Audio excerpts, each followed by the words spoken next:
अगर आप ब्रह्मलोक में रहते होते तो आप ब्रह्मा जी से आप कुछ कहते तो ब्रह्मा जी आपकी बात को जरूर स्वीकार कर लेते।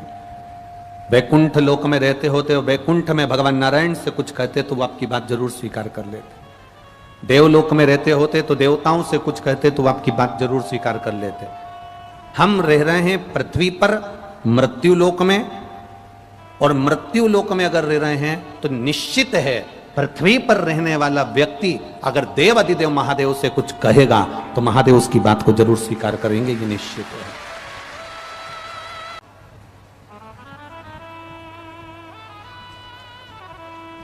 अब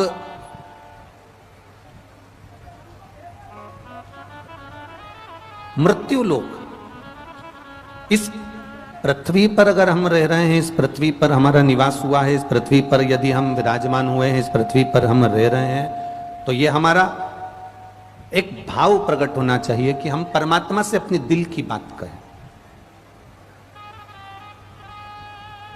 परमात्मा को हम अपने मन की बात कहें। और जब हम परमात्मा को अपने दिल की बात कहेंगे, परमात्मा को अपने मन की बात कहेंगे, तो वो सुनेगा, क्योंकि हम मृत्यु लोक में रह रहे हैं। तो मृत्यु लोक का स्वामी, पृथ्वी का स्वामी, इस मृत्यु लोक का अगर कोई स्वामी है, मृत्यु लोक का अगर कोई देव अधिदेव महादेव विराजमान है, हम अगर शिव से कहेंगे, हम शंकर भगवान से प्रार्थना करेंगे, हम बाबा देव अधिदेव महादेव से अपने मन की बात कहेंगे, तो वो स्वीकार करेगा, ये निश्चित है, वो सुनेगा, वो स्वीकार करेगा, ये पक्का है। शिव की आराधना का फल ही यही है। शंकर भगवान की आराधना का सबसे बड़ा फल है कि जो मांगो वो तुरंत देता है। सारी समस्या का हल एक लोटा जल, जो मांगा। जब सब दूर से आस खत्म हो जाए, सब दूर से आस चली जाए, सब दूर से आस समाप्त हो जाए, सब दूर से जब आस खत्म हो जाए, तब अंतिम आस, अंतिम विश्वास मेरे देवाधिदेव महादेव का होना चाहिए, मेरे शंकर भगवान का होना चाहिए, मेरे शिव का होना चाहिए। मृत्यु लोक में अगर शिलाद मुनि है, और शिलाद मुनि अगर मृत्यु लोक में भगवान शंकर की आराधना कर सकते हैं, शिव की अगर आराधना कर सकते हैं, तो देवाधिदेव महादेव उनको सब कुछ दे सकते हैं, सब कुछ।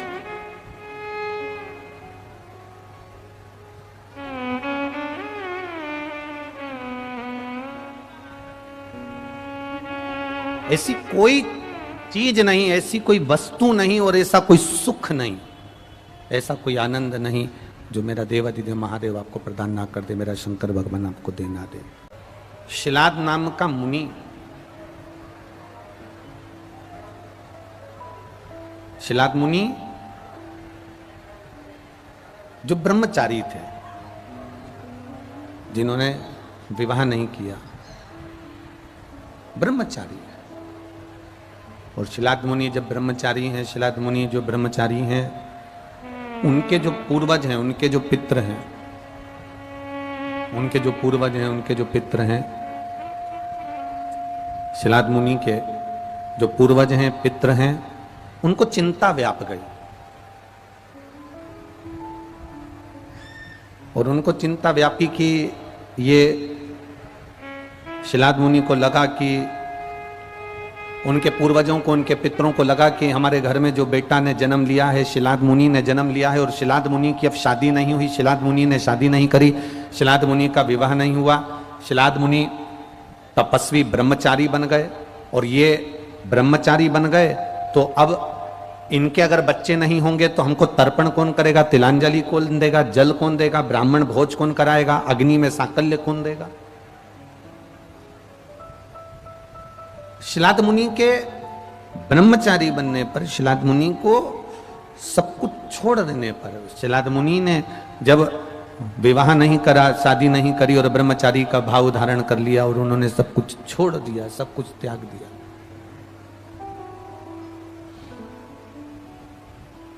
पितरों को चिंता लग गई, पूर्वजों को चिंता हो गई, पूर्वजों को टेंशन हो गया।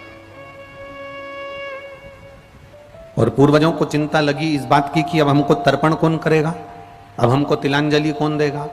अब हमको भोजन कौन देगा? हमारा अग्नि का भाग कौन निकालेगा? संसार में जन्म लेने वाला प्रत्येक मनुष्य ये विचार करता है कि हमारी वंशावली बढ़ती चली जाए, हमारा वंश बढ़े।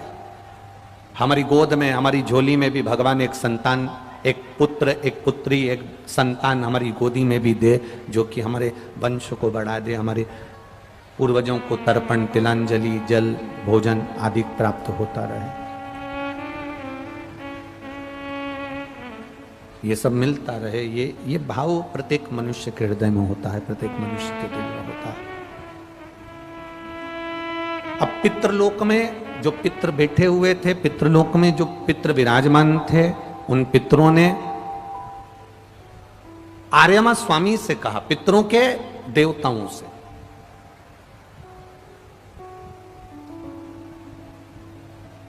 पूर्वजों ने पूर्वजों के देवताओं से, पितरों ने पितरों के देवताओं से कहा, आर्यमा स्वामी से कहा, स्वामी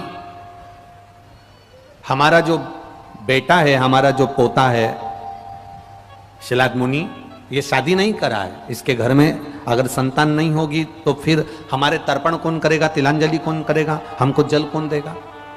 और इसकी यहां संतान नहीं है क्योंकि ये ब्रह्मचारी बन गया, इसने सब कुछ त्याग दिया और भगवान की भक्ति में बैठ गया।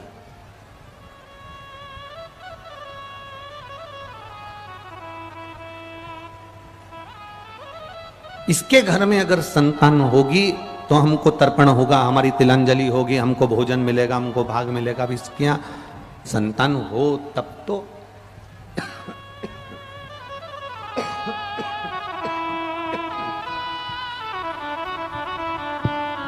इसके यहाँ संतान हो तब तो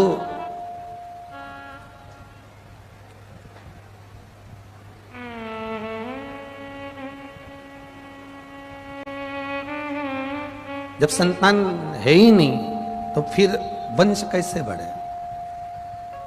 वंश बढ़े। अब चिंता भीतर से व्याप रही है, चिंता भीतर से लग रही है।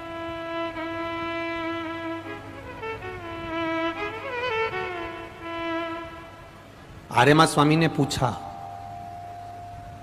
एक बात बहुत अच्छे से ध्यान में रखना, आप जिस स्थान पर रह रहे हो, पितरों के स्थान पर रहते हैं, तो पितरों के देवता उनकी सुनते हैं, और सुनते हैं तो मार्ग बताते हैं और मार्ग प्रशस्त करते हैं।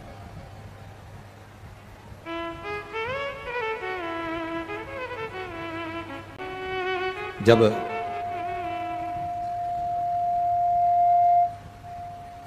पितरों के निवास स्थान से पितृ शिलाद मुनि के पूर्वज आर्यमा देव को कहे, तो आर्यमा देव ने कहा कि अगर तुम्हारा पौत्र, अगर शिलाद मुनि शंकर भगवान की आराधना करे और शिव जी की आराधना कर कर जो मांगेगा उसे वो प्राप्त हो जाएगा।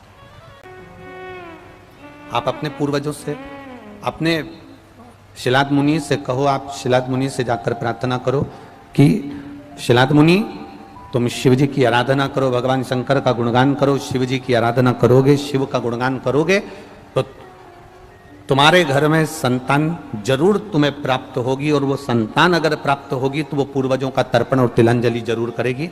शिलाद मुनि ने तब साधना करना प्रारंभ करा। शिलाद मुनि ने तब साधना करना प्रारंभ करा।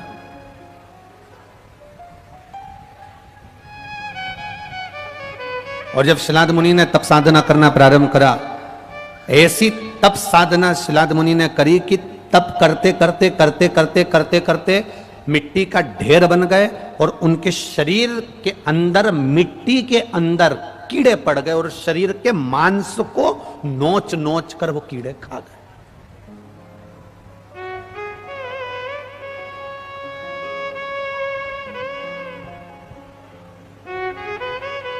अब वो मांस को नोच नोच के वो कीड़े खा गए। शिव महापुराण की कथा कहती है, भगवान शंकर का चरित्र कहता है, शिव महापुराण कहती है कि केवल शिलाद मुनि के शरीर में अस्थियां बची थी, शरीर में केवल हड्डियां बची थीं और केवल श्वास चल रही थी। थोड़ा सा विग्रह स्वरूप चेहरे का बचा था, बाकी का शिलाद मुनि में के शरीर में सब दूर केवल हड्डी का ढांचा हो गया था, केवल हड्डी हड्डी हो गई थी, केवल हड्डी हड्डी।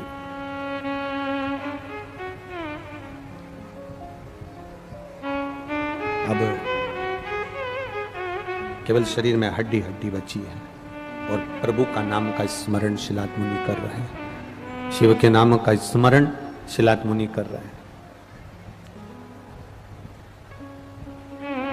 केवल शिलाद मुनि के शरीर की अस्थियों का ढांचा अकेला बचा, तब देव ऋषि नारद जी भगवान शिलाद मुनि का दर्शन करने आए तो क्या देखते हैं कि मांस तो शरीर पर था ही नहीं।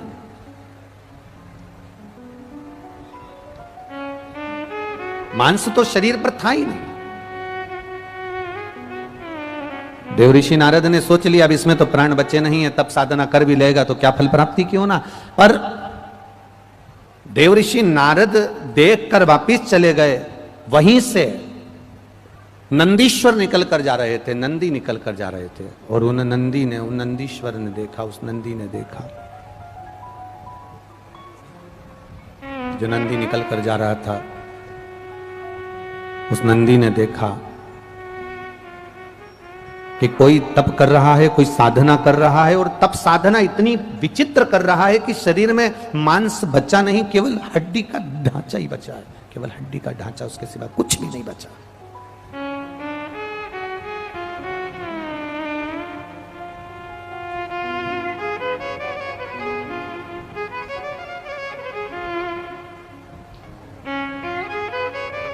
अब नंदी के मन में भाव जागृत हुआ, नंदी के मन में एक भाव आया।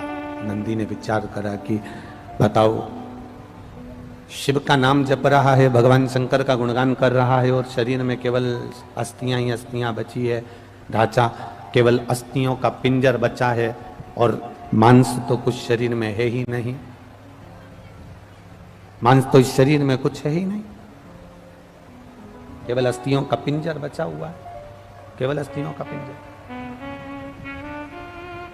नंदी ने भगवान शिव जब शाम के समय भ्रमण के लिए निकले तो प्रदोष का दिन था।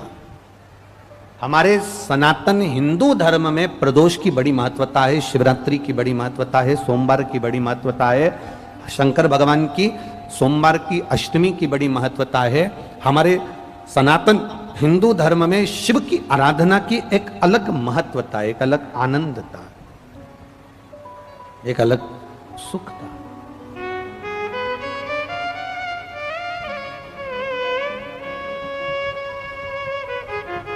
अब प्रदोष का दिन था और प्रदोष काल में मेरे देवाधिदेव महादेव पार्वती जी को बिठाकर भ्रमण के लिए निकले थे। अब मेरा शंकर भगवान, मेरा ओघड़दानी, मेरा भोलेनाथ, मेरा शंभू प्रदोष काल में प्रदोष के दिन नंदी पर बैठकर जब निकले, अब देखो नंदी ने शिवजी से ये नहीं कहा कि प्रभु ये एक भक्त है और भगवान का भजन कर रहा है और उसका पूरा शरीर में से मांस जा चुका है, उसके पूरे शरीर में केवल हड्डियों का ढांचा बना हुआ है, अस्थियों का ढांचा बना हुआ है, केवल शरीर में हड्डियां रह गई, बाकी के कुछ भी नहीं है। ये नंदी ने शंकर भगवान को कहा ही नहीं, ये नंदी ने भगवान शिव को नहीं कहा, ये नंदी ने भगवान शंकर को बोला ही नहीं, बोला ही नहीं।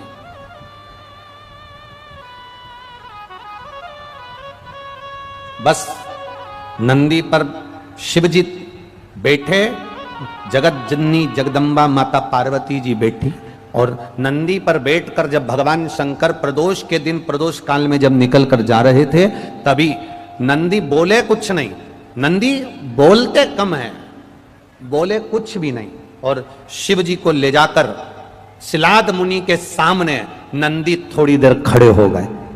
नंदी वहां शिलाद मुनि के सामने खड़े हुए, बस नंदी जाकर खड़े हुए और पार्वती जी ने नंदी से कहा आगे बढ़ो ना, आगे चलो ना। इतने में नंदी आगे बढ़ते नहीं, आगे चलते नहीं।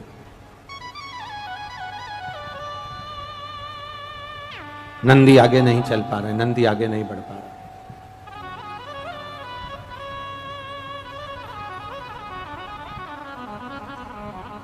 बड़ा कठिन है। अब नंदी के सम्मुख में शिलाद मुनि है, नंदी देख रहे हैं, शिलाद मुनि तप साधना में लीन है। पार्वती जी ने नंदी से कहा आगे बढ़ो, नंदी बढ़ते नहीं है। गाय में और बैल में एक अंतर बड़ा भारी है, वो अंतर समझ लेना। तुमने भी कभी कभी देखा होगा गाय और बैल में एक अंतर बहुत ज्यादा, गाय में और बैल में एक अंतर बहुत भारी आता है। कौन सा अंतर है गाय और बैल में? गाय को आप हटाओगे हट जाएगी, गाय को आपने पूंछ दबाई वो एक सार हो गई, गाय को पकड़कर आपने एक साइड कर दिया, धप मारकर एक साइड कर दिया, हो जाता। पर नंदी बैल, कभी बैल को हटाया आप लोगों ने? कभी नंदी को हटाया? नंदी की आदत है, गाय तुरंत हट जाती है, पर नंदी बैल इतनी जल्दी नहीं हटता। बैठा है, तुम गाड़ी का हारन बजाए जाओ बजाए जाओ बजाए जाओ, गाय होगी तो हट जाएगी, पर बैल है तो नहीं हटेगा, नंदी है तो नहीं हटेगा। तुम हारन बजाओ, गाड़ी का हारन बजाओ, चाहे तुम जाओ उठा कर आओ, तुम पूंछड़ी दबा के उसको उठा भी दोगे ना नंदी को, तो थोड़ी आराम से उठेगा, आराम से धीरे से उठेगा। फिर तुम कर गए तब धीरे धीरे फिर चलेगा, इतनी जल्दी नहीं। जिसने उठाया पहले तो उसको घूम के देखेगा, तो जिसने उठाया पहले ही भग जाएगा सींग देखकर। फिर नंदी सोचता है आराम से मैं जा रहा हूं, तू चिंता मत कर, तू चल यहां से, मैं निकल जाऊंगा, मैं चले जाऊंगा, मैं पहुंच जाऊंगा।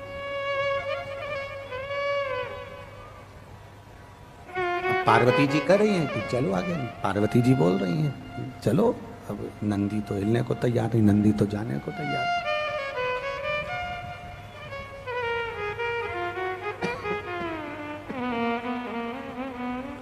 वो नंदी को हटाने का प्रयास किया जा रहा है,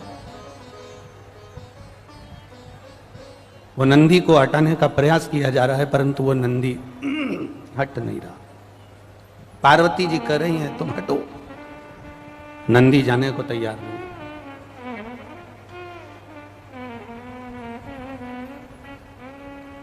शिव जी ने नंदी से पूछ लिया, भगवान शंकर ने नंदी से पूछा,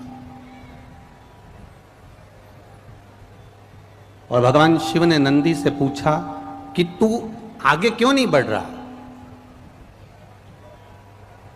शिव से नंदी कुछ नहीं कहना चाहता, केवल मिट्टी के ढेर पर शंकर भगवान की दृष्टि पड़ जाए, बस नंदी इतना सा चाहता है।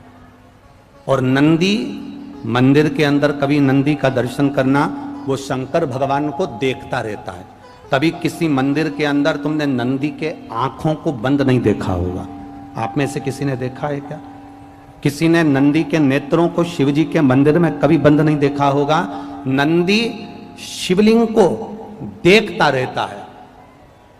कारण केवल इतना सा है, नंदी हमको बताता है, नंदी हमको दिखाता है कि आप शंकर भगवान की ओर अपनी दृष्टि कर कर रखो, एक ना एक दिन शंकर भगवान तुम्हारे पर दृष्टि कर देंगे और तुम्हारा कल्याण हो जाएगा।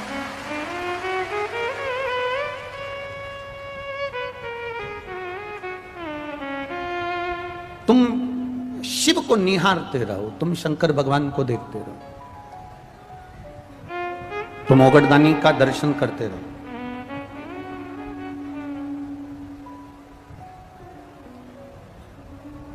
अभी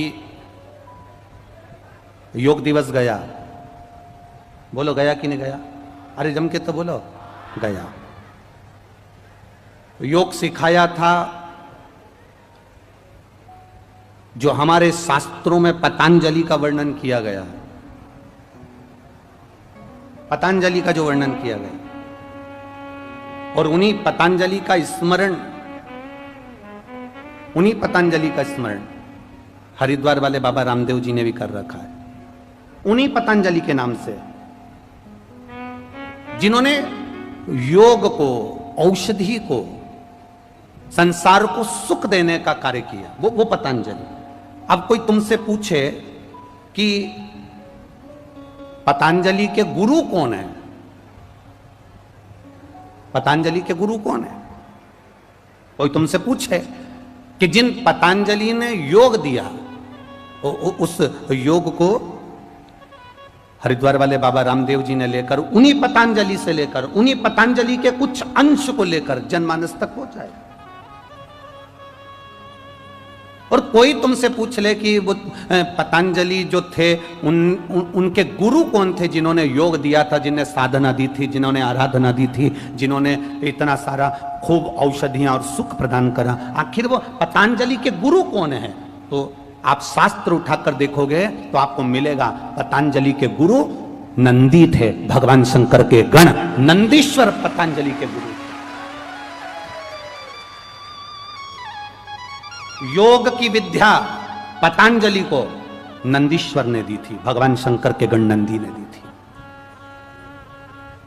और केवल पतंजलि अकेले ही नंदी के शिष्य नहीं थे, भगवान नंदी के 8 शिष्य, नंदी के 8 शिष्य पूरे भारत में आज भी पूज्य हैं, उसमें से पतंजलि तो एक है।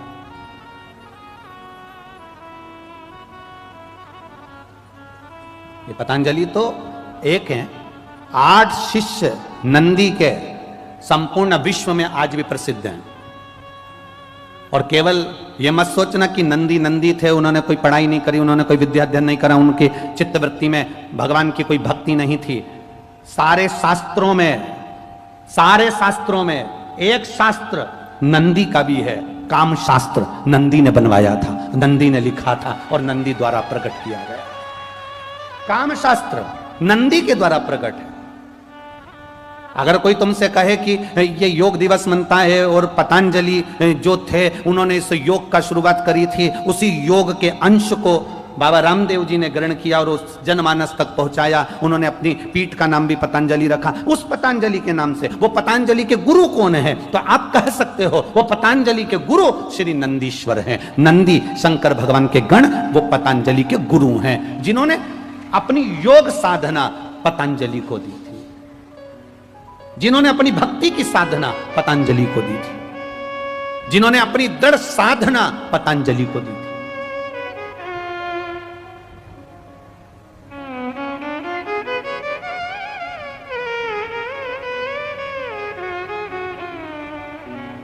एक दृढ़ता पतंजलि को प्रदान करी थी। गाय को उठाओगे चली जाएगी, हारन बजाओगे गाय को तो गाय उठकर चली जाएगी, पर बैल नंदी इतनी जल्दी उठता नहीं और इतनी जल्दी चलता नहीं। बैल नंदी इतनी जल्दी चलता भी नहीं और इतनी जल्दी उठता भी नहीं है, अड़कर खड़ा है। शंकर भगवान नंदी पर बैठे हैं, माता पार्वती जी नंदी पर बैठी हैं। पार्वती जी नंदी से कह रही हैं चल, पर नंदी चलने को तैयार नहीं है। पार्वती जी कह रही हैं तू हमारा गण होकर तू हमारा कहना नहीं मान रहा, आगे क्यों नहीं बढ़ रहा?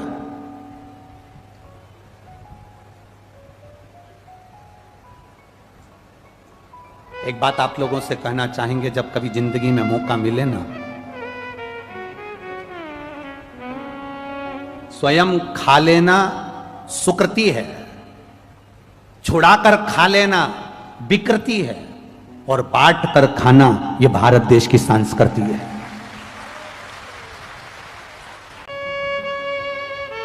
भगवान को झूठा दिखावा प्रिय नहीं है।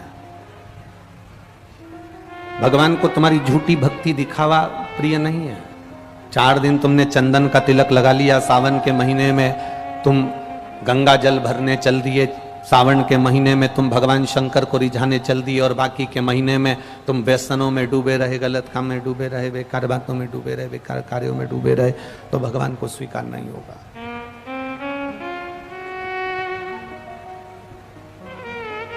वो भगवान को स्वीकार नहीं है।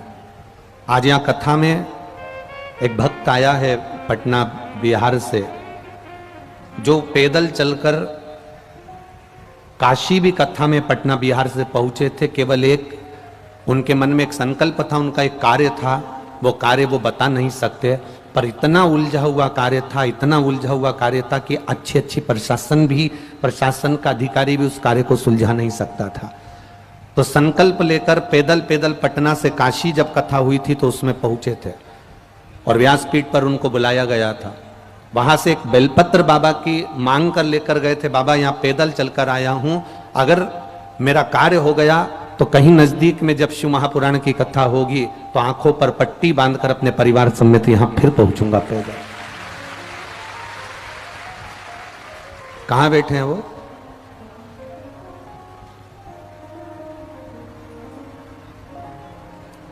पटना से आंखों पर पट्टी बांधकर पैदल आया है।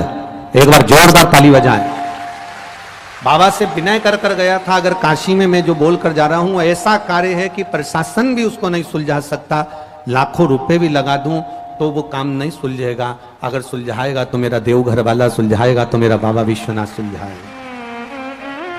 नेत्रों पे पट्टी बांधकर अपने परिवार के साथ में पटना से ये खगड़िया तक पैदल आए हैं। एक बार जोरदार ताली बजाएं। बाबा देवघर वाले की ये कृपा, भगवान शिव की कृपा।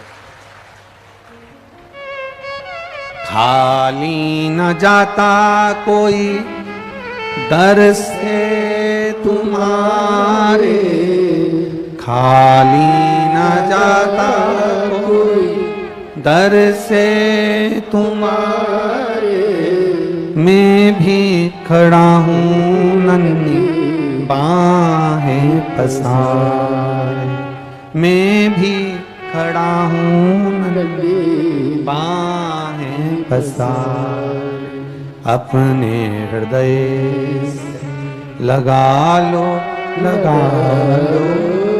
गिरा जा रहा उठा लो प्रभु अपने दर से अब तो न टालो, गिरा जा रहा उठा लो। श्री सुरेंद्र जी चौधरी जिनका नाम है, पटना बिहार से आए हैं, जिनका मोबाइल नंबर भी यहां लिखा है। एक बार जोरदार ताली बजाएं।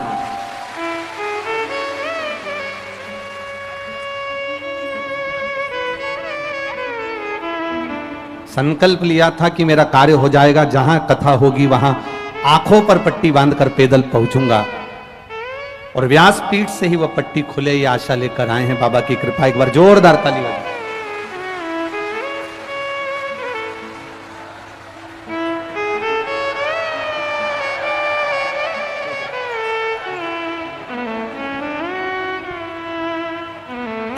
अब रो मती, अब तो बाबा ने सुन लिया, अच्छा कर दिया।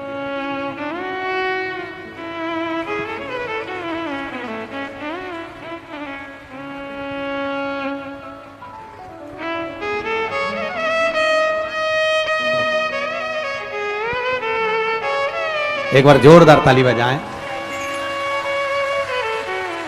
खाली न जाता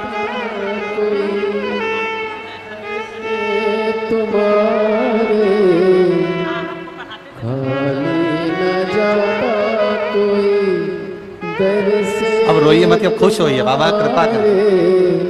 मैं भी खड़ा हूँ नन्ही बाहें पसारे, अपने हृदय से लगा लो गिरा जा रहा उठा लो प्रभु अपने दर से अब तो न टालो, गिरा जा रहा उठा लो। शिव कथा कह रही है, भगवान शंकर का संवाद कर रहा है, शिव महापुराण की कथा कह रही है। आपने भगवान को छल प्रिय नहीं, भगवान को प्रपंच प्रिय नहीं, भगवान शंकर को दिखावा प्रिय नहीं है। भगवान शंकर को अगर कुछ प्रिय है, शिव को अगर कुछ प्रियता है, शंकर भगवान को तुम्हारा कपट, छल, बेईमानी, प्रपंच, झूठा दिखावा मेरे शिव को प्रिय नहीं लगा, मेरे शंकर को प्रिय है, तो तुम्हारा निर्मल मन भगवान को प्रिय है, और उससे वो रीझ जाता है, उससे वो प्रसन्न हो जाता है, उससे वो आनंदित हो जाता है, उसमें उसके आनंद की सीमा हो जाती है। दिखावे से बाहर निकलो तो शिव प्राप्त हो सकता है। दिखावे से बाहर निकलोगे तो भगवान शंकर तुम्हें मिल सकता है। उसने दिया 21,600 श्वास प्रतिदिन दी है उसने। 21,600 श्वास उसने प्रतिदिन प्रदान करी है। 3.5 करोड़ रोम छिद्र इस मनुष्य की देह को प्रदान किए हैं। भगवान की अपनी एक अविरल भक्ति भगवान ने देकर हमको भेजा है मृत्यु लोक में, पृथ्वी पर। और उसके बाद भी अगर हमने इस मनुष्य देह को गंवा दिया, इस मनुष्य देह को पानी में डुबो दिया, तो फिर इसकी कोई मूलता नहीं है, कोई इसका भाव नहीं है। महाराज मिली है, ये परमात्मा ने दी है हमको। भगवान ने हमको प्रदान करा है मानव का शरीर, ये मनुष्य की देह है। और मिल तो गई है। अब इस इतना कान लगा के अगर बक्से सुनना पड़े तो क्या मतलब बक्सा लगाने से? कान लगा लगा के बक्से सुनना पड़े तो बक्सा लगाने से कौन सा मतलब है रे बाबा?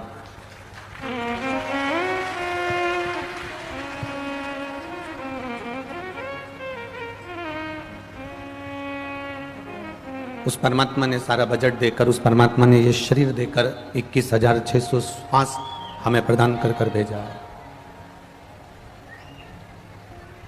और जब इतना शरीर हमारा देकर भेजा, ये पावन शरीर हमको दिया है भगवत भजन करने के लिए, स्मरण करने के लिए। इस शरीर को हमने जाना नहीं और इसको गंवा दिया। इस शरीर को हमने पहचाना नहीं और इसको हमने पानी में डुबो दिया। ये बड़ी मुश्किल से मिला हुआ शरीर है, बड़ी मुश्किल से। शिव महापुराण की कथा कहती है परमात्मा को केवल आपसे धन नहीं चाहिए। परमात्मा को आपसे कोई दौलत या कोई संपदा या कोई वैभव या कोई सत्ता या कोई बहुत सारा राजसी ठाट नहीं चाहिए। रामचरितमानस में तुलसी बाबा लिखते हैं, निर्मल मन सो मोहि पावा।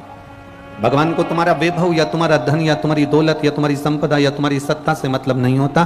परमात्मा को अगर मतलब है तो केवल तुम्हारा जो निर्मल मन है, शुद्ध जो भाव है, तुम्हारी जो भक्ति है, परमात्मा को उससे मतलब है। बाकी की कोई चीज से परमात्मा को मतलब नहीं है। परमात्मा को तो कुछ भी नहीं चाहिए। आपका निर्मल मन अगर है, निर्मल सोच है, निर्मल मन है, अच्छी बुद्धि है, अच्छा चित्त है, परमात्मा की भक्ति तुम्हारे भीतर है, तो परमात्मा को फिर तुमसे कुछ नहीं चाहिए।